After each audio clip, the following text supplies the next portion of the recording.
Ngayon na mayroong crisis sa oil product sa buong mundo. Although yung malaking mga bansa hindi pa sila masyadong apektado dahil marami silang reserve, marami silang pagkukunan. Tayo, ang Pilipinas, ay nangangailangan. Nag-i-import tayo at nakakapag-produce tayo pero hindi pa rin sapat. Ito na yung tamang pagkakataon sana lahat ng Pilipino ay manindigan sa isyu ng West Philippine Sea. Kasi alam niyo bakit? Diyan sa West Philippine Sea, isa sa mga malaking kayamanan.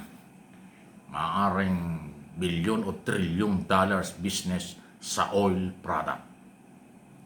Marami talagang oil diyan sa lugar na yan. Isa rin yan sa dahilan kung bakit pinipilit kuhanin agawin sa atin ng China. Dahil maraming kayamanan dyan. Hindi lang oil, pero isa lang ang oil. May mga nadiscover na ang Pilipinas na merong oil na nadidiscover dyan, dahan-dahan. Ngayon ay dapat mas palakasin ng Department of Energy, Philippine National Oil Company, okay? PNOC kung tawagin, or ang pribadong sektor na mayroong interest. Maraming mga malaking negosyante ang mayroong business dyan. Ang Aboitiz, Pangilinan, Ayala, Rason, Ramon Ang at iba pang mga malaking negosyante sa ating bansa. Gusto nilang mag-produce tayo dyan sa tulong ng gobyerno. Nagiging problema nga lang dahil West Philippine Sea ang karamihan dyan na ginugulo tayo at gustong agawin ng China. Sana ang lahat ng Pilipino ay magkaisa na tulungan ito. Dahil kailangan natin mag-produce ngayon na ng maraming oil na ating pangailangan para maiwasan na ang ating pag-i-import, mabawasan na ang pag-i-import, at kung lalaki pa itong crisis sa Middle East, ay meron tayong pang-suportang makukuha. Ang ibig sabihin at sinasabi ko ito, manindigan at panindigan sana ng lahat ng Pilipino. Ang West Philippine Sea ay sa atin dahil marami tayong makukuha diyang negosyo, hindi lang oil business. Pagka nagkaroon na dyan ng katahimikan kung kailanman mangyari yun, at hindi na tayo guguluhin ng China, at hindi na magpapagamit ang mga Pilipinong pro-China sa isyong ito, may malaking potensyal at pagkakataon. Umunlad ang bansa. Sinasabi na ito ng malalaking mga ekonomista, mga tinatawag nating economic advisor or mga analyst na mga ekonomista. Napakaraming negosyo sa Pilipinas, hindi lang oil, pero isa lang ang oil business na pwedeng palakasin at tayo darating ang araw na tayo yung mag-i-export pa tayo. Hindi na tayo mag-i-import. Natatabunan lang ng sobrang politika, kampihan na nakakasira sa ating focus sa development. Kung sana ang mga politiko ay nakakaisa at ang mamamayan. Ang problema lang ho merong iilan na ang kanilang paniniwala ay tama ang China, mali ang Pilipinas. Yun po yung nakakasira at nakakatawang galaw. Pagka binuko mo, sinabing pro-China ka, nakagalit pa. Pag tinanong kung bakit pro-China dating, sasabihin, anong ebidensya mo na pro-China ako? Nakita mo. Pero yung kanilang sinasabi at ginagawa, lutang na lutang. Pero ayaw umamin. Kaya nagkakaroon ng pagdududa na posibleng sila'y ginagastusan ng China o gumagastos ang China at ginagamit ng ibang Pilipino para sila'y kampihan. Yun na po yung lutang na katotohanan. Sa eleksyon, sa politika at kung ano pa ang galaw, yun ho yung nakikita. Dahil nga, mas pumapabor sila.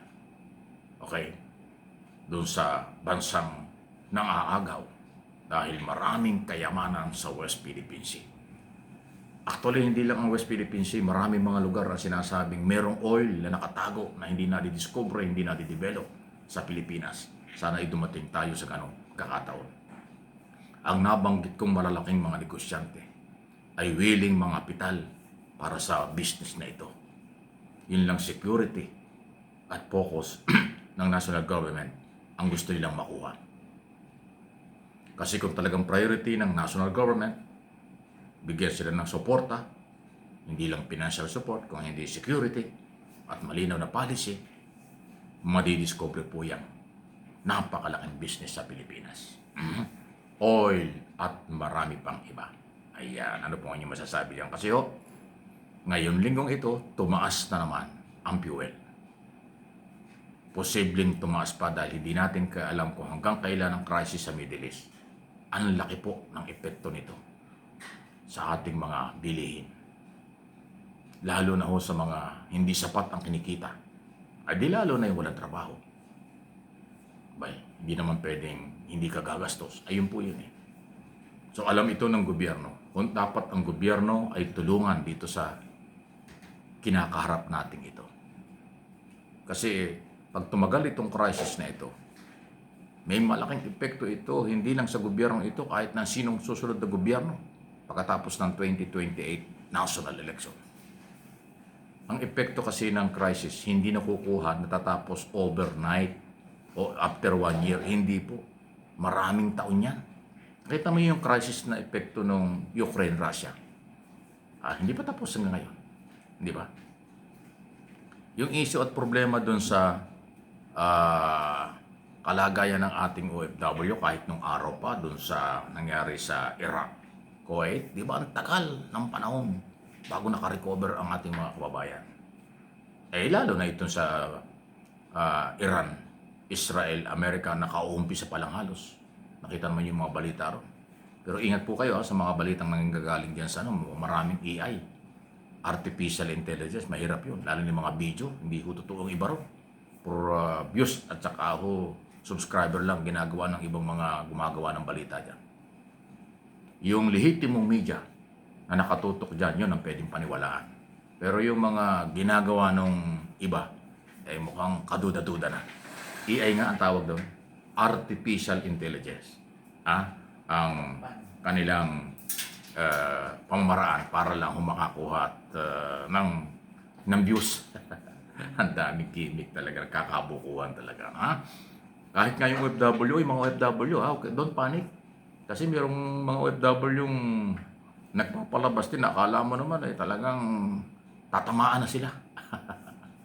Meron pang picture video yata yun, picture na nakita ko na meron daw missile na bumagsak sa bubong ng bahay, pumasok sa bintana nila. Pero yung missile buo pa. Ano yun? Yun, fake yun. Para may pinapalabas nila na ganun kalala yung kanilang kalagayan. Hindi naman. Although merong iba na talagang mahirap ang sitwasyon. Pero hindi lahat. Sabi nga ng Israel safe naman yung mga tao doon, hindi lang Pilipino, doon sa lugar na hindi naman kasali. Hindi naman buong Israel binubomba. Hindi naman buong, yung malamang yung buong Israel, yung Iran na nabubomba dahil pinagtutulungan siya. Di ba? Doon sa ibang mga lugar sa Middle East, meron ding mga tinamaan ng mga epekto ng away, pero hindi naman yan araw-araw nangyayari. Nung unang araw lang. Di ba?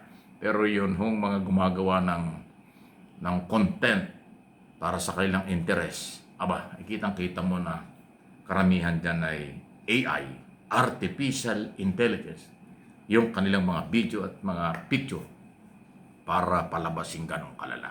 Alam niyo, pag pinatagal ang malalang sitwasyon, negatibong sitwasyon, lalong maghihirap ang mga bansang maliliit kasama ang Pilipinas sa masamang epekto ng kaguluhan. Please like and share.